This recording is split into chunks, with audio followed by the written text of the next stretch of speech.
Exelon's Computed Tomography Handbook covers many topics, including what you should know before, during, and after installing a CT system. Once the decision is made to invest in a CT system, a system implementation plan must be drawn up with the chosen retailer, detailing the expected cost, the expected time of return on investment, an implementation schedule, and a summary of the objectives to be achieved.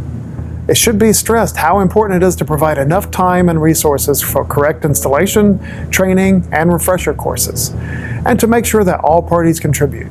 Your top 3 concerns should be documentation of technical data, skills training and operator certifications, and lastly, installing and training courses.